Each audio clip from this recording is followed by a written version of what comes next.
Hey, this is Colonial, and this should be episode 4 of my Bogarus series.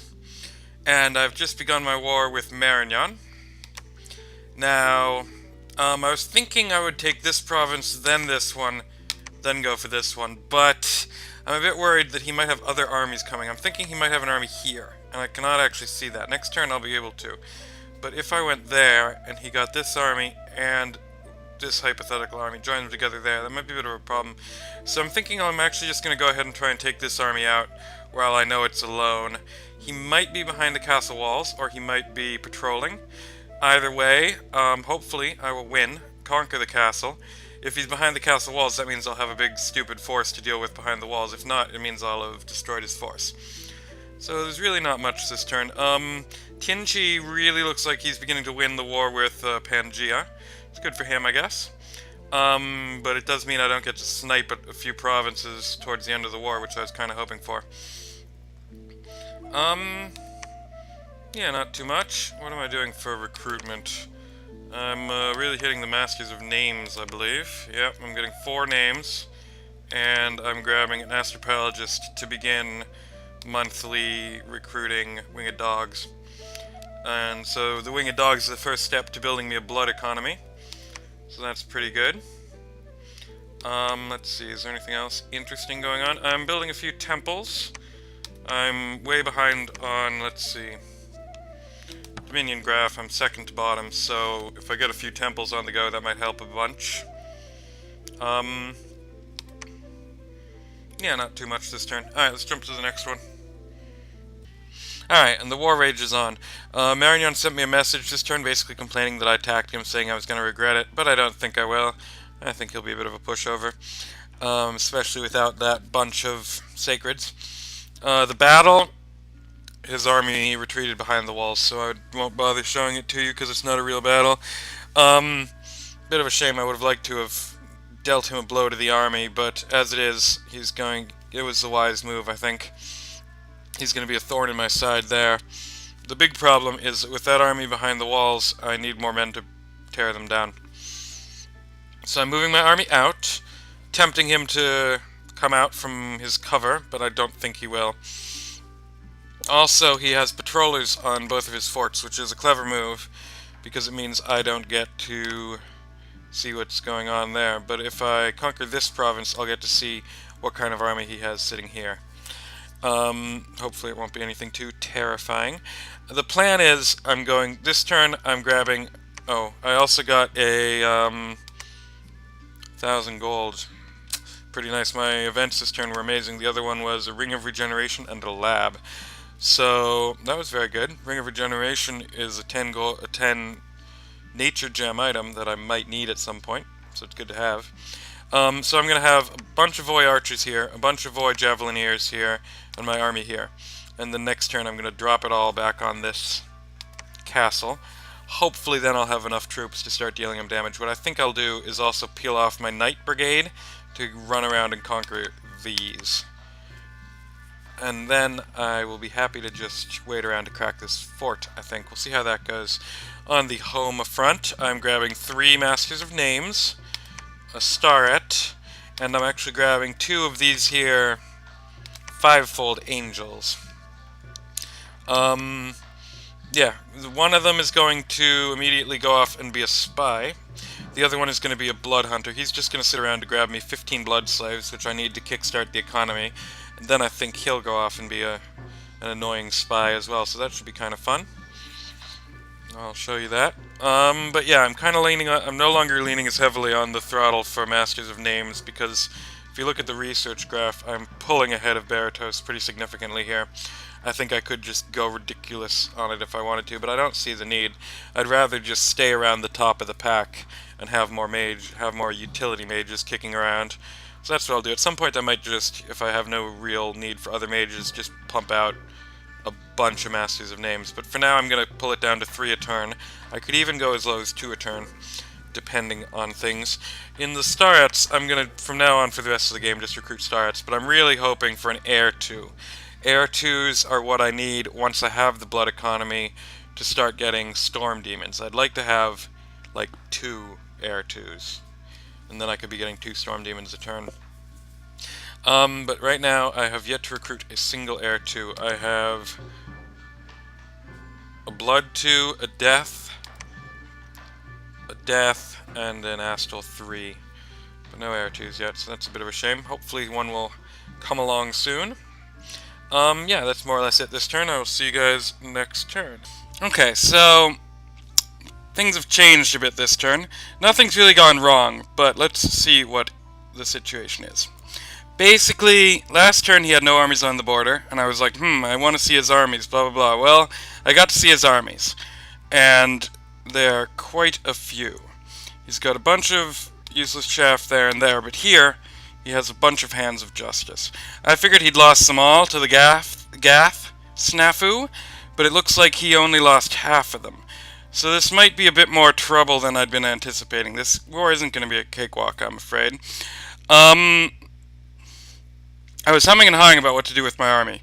So this is my main army here, but I have a pile of chaff, a pile of javelinists here, basically, and a pile of archers here. And I could descend both of them on there. I could descend all 3 of them on there, or I could pull them all to here.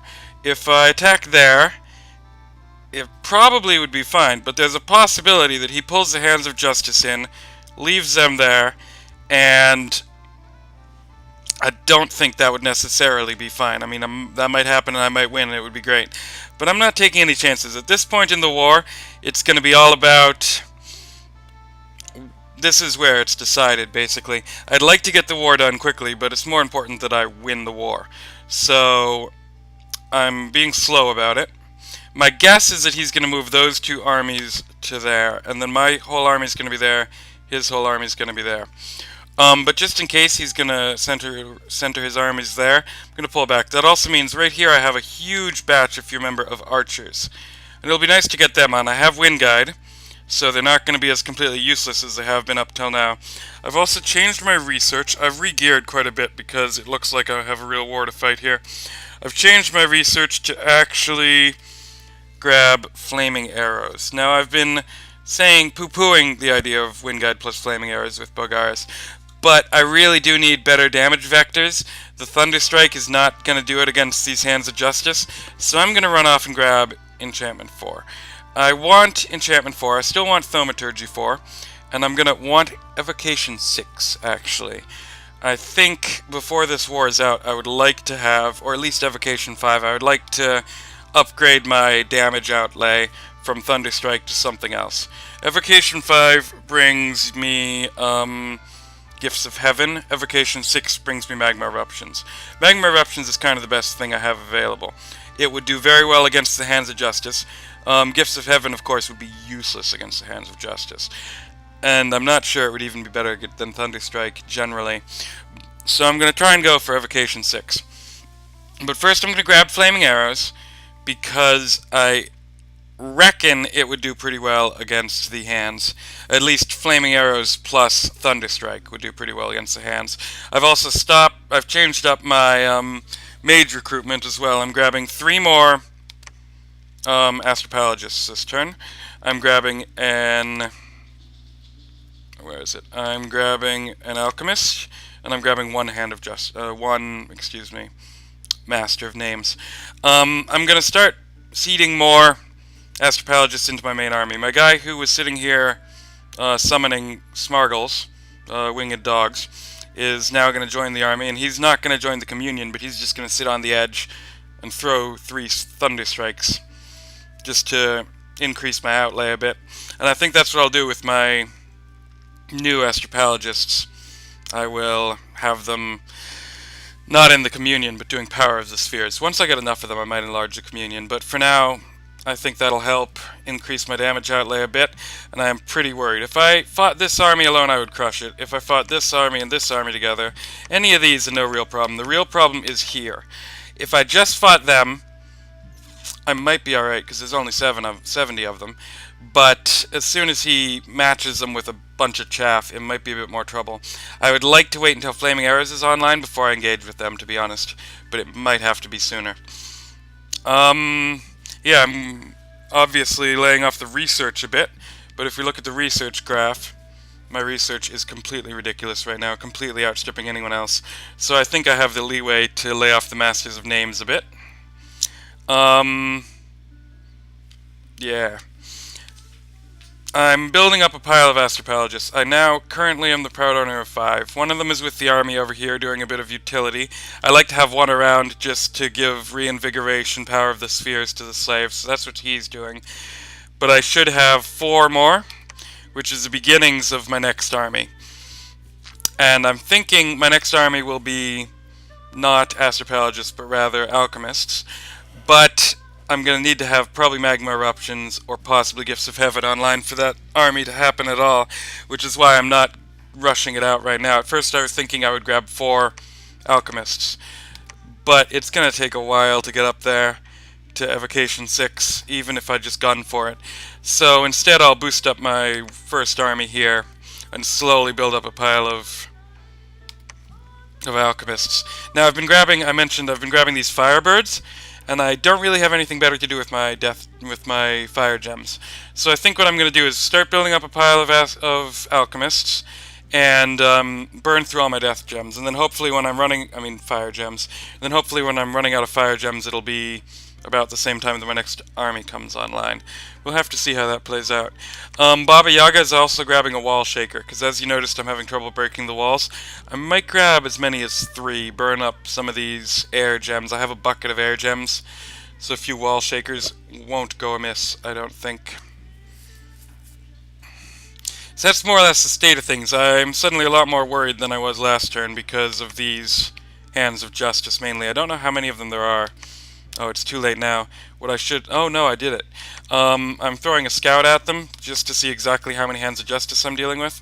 So we should be able to take a look at that next turn. But that is more or less it. See you guys next turn. Alright, so I still haven't gotten a look at his army. Basically, I kind of had a don't engage policy here, and apparently so did he. So both of us are a bit worried about what happens when our doomstacks collide. He seems to have pulled all of his troops back to this castle, which is okay. I was expecting him to be more aggressive, but I'm guessing this war is going to take a little while, what with this. So what I'm going to do is I'm going to try and pop this. I have the problem, this turn, that my army is starting to starve in this here desert. So I'm going to pull back to the hills. Hopefully I won't be starving, and hopefully I'll be able to crack this castle. I have a single wall shaker coming online to help. I also am bringing another Power of the Spheres Astro to add a bit more pokiness to my line.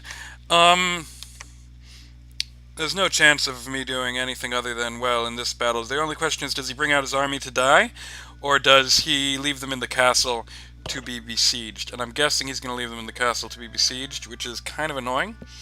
But it's alright. If I'm starting to starve there, I might march on this army and probably leave my javelinists and my wall shakers behind here. We'll see how that goes. I'm actually splitting off my knights. This little barbarian general here is getting my entire knight brigade, and he is going over here. The plan is, I would send him here, but I'm afraid that if this army moves out there, I'll lose him. So if I go there, I'll be pretty safe to at least grab that province. I'll probably grab it, and then, depending on where his army's moved, I might move into there. What I would love is to get the knights back here. That would be a big help. But for now, that is not at all sure. But I'll have I'll have the main force, and then I'll have the little rascal knights force. And that'll be kind of handy. I'll definitely have no problem taking that province. Hopefully it's got some nice gem income. I am starting to build up another astropelagist army, basically. So here's the thing. Looking at the province graph, Gath is really starting to lose at the expense of Ulm. Which is a bit surprising because Ulm's tiny, but it would be really bad if Ulm conquered all the Gath clans. We would all be screwed. So I'm going to have this other army here. I'm going to try and get an 8-mage communion going on. And then I will either bring it to bear against Marignan, or I could, if Gath really implodes, send it through this back door here grab a bit of the Gath's lands just to keep them away from Ulm. We'll see how that goes down. I obviously don't want to be fighting Gath's troops, but if Gath is completely in freefall, then that army will be available to grab a few of his provinces, keep them out of Ulm's hands, and grow a little bit. In terms of my recruitment of mages, my research graph is off the hook. Look at this. Sharpest and highest. I'm number 1 for research, finally, for the first time in the game.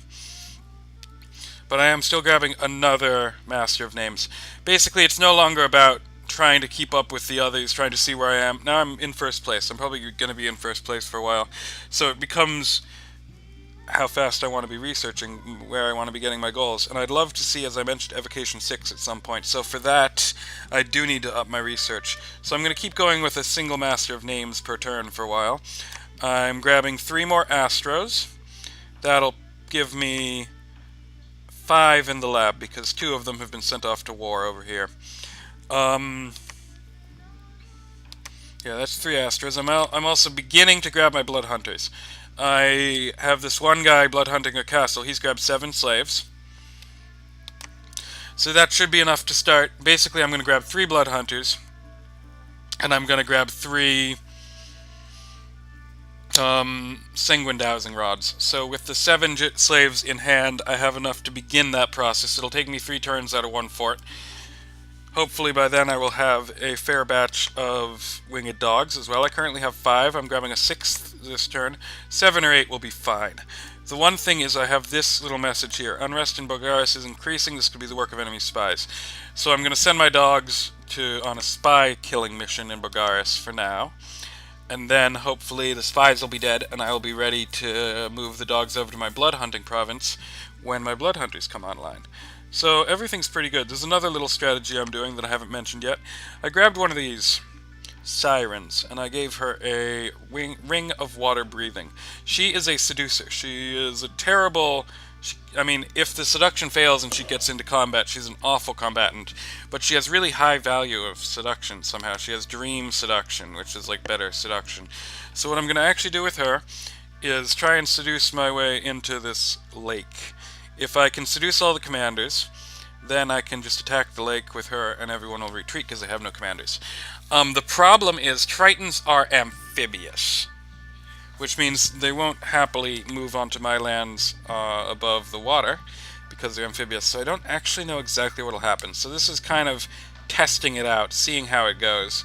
I know I shouldn't be testing in-game, but I don't have that much time to go testing on my own time, so I'm just going to try this strategy here. It only cost me, what was it, like 7 pearls and 3 water gems. So it's, and 2, how many points of research? 19, 39 points of research. So it's definitely not a major strategy, but it might get me that water, and the water would definitely be handy. I have a few national summons that like the water, and I have enough water magic now that I can get at them. So that's pretty good. Yeah, the war in Mictlan is still, in Marignan, is at the stage where we're both afraid to bump into each other. So soon enough we'll be bumping into each other, but while he's holed up in his castle, I am hoping to grab that castle. Maybe I should actually just march on him. That might be the move. I haven't turned in my turn yet. So, if I go for this castle, the problem is he's producing probably 9 more Hands of Justice every turn, so the clock is kind of in his favor. But I'm producing another army, so that's good.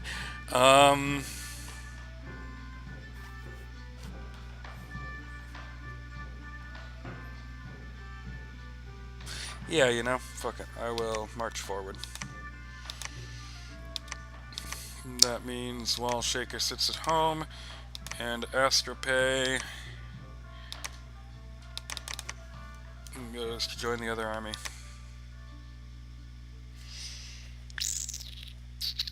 Oh no, the reason why I'm not doing that is because they'll starve. I'm an idiot. Right-ho. I won't do that. I'll do what I was planning to do originally.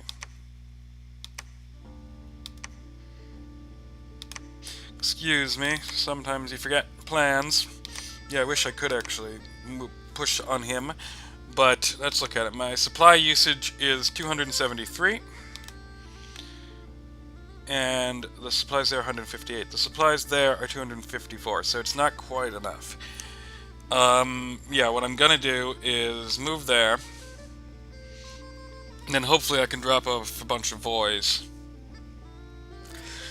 Well, we'll see next turn. For now, I will put up the pressure on that castle, because that castle is a thorn in my side. And he only has 3 castles, so getting one off the table is a big help. Yeah, that's fine. Fine. Yeah, that's also fine. Oh, I forgot about him. He's handy. In that case, I will grab a bunch of these. Oh yeah, I got a gold event this turn. 700 gold. Where is it? So that's how come I have plenty of gold. But the problem is that's 700 gold, and I still can't afford a temple. I was hoping to build a temple, but I didn't quite have enough, so instead I'm grabbing a bunch more pesties. Yeah, soon enough I will, in 2 turns I'll have earth gems. Oh yeah, I found an earth gem. In 2 turns I'll have enough to do an empowerment, so that should be pretty good.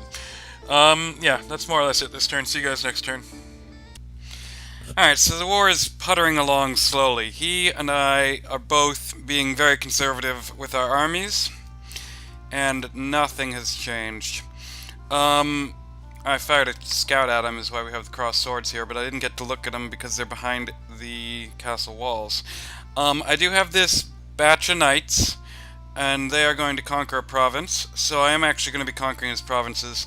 I'm hoping that I will be slowly eating away at his province graphs to the benefit of my own. These guys still can't break the walls, though. Unharmed. I'm gonna not move out with them this turn, I think, because I'm hoping that he will move out with his army behind the walls. What I'm thinking, I would love to kill that army. See, what I'm thinking I might do is wait a turn, and then move there, and then move back there. And that way, hopefully, if I wait a turn, then he might attack me. If he doesn't attack me, then he'll probably not attack me until he sees my armies left.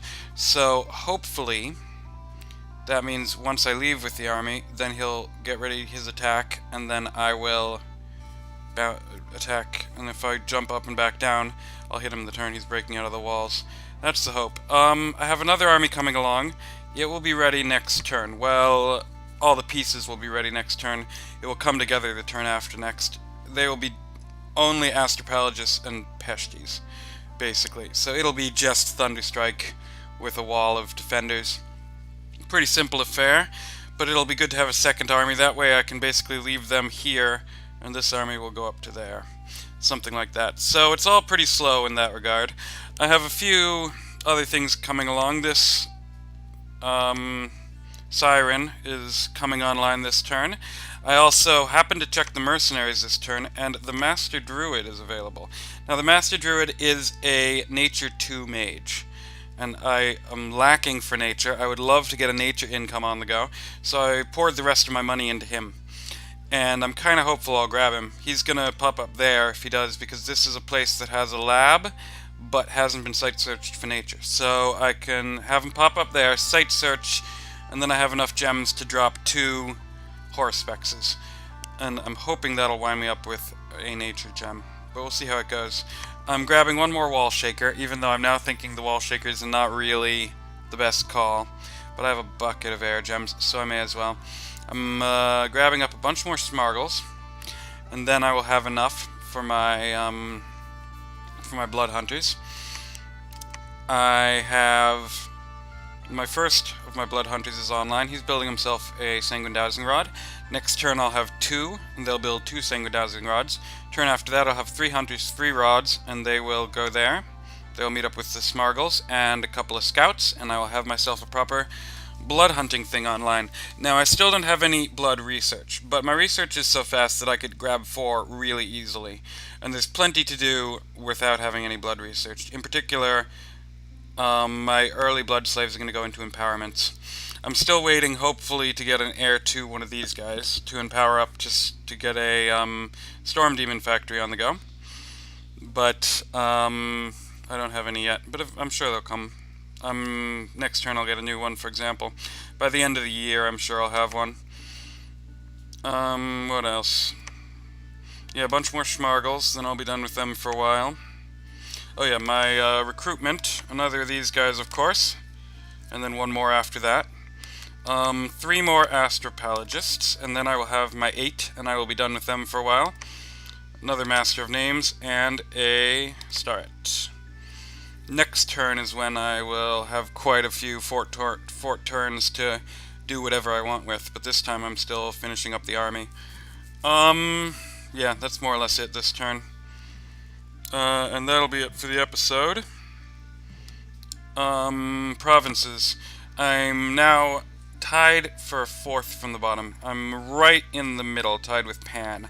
So, and I'm hoping that has nowhere to go but up. So, my initial rubbish expansion I have now more or less made up for. And hopefully I will not have to look at these terrible numbers of provinces ever again. So that's it. See you guys next episode.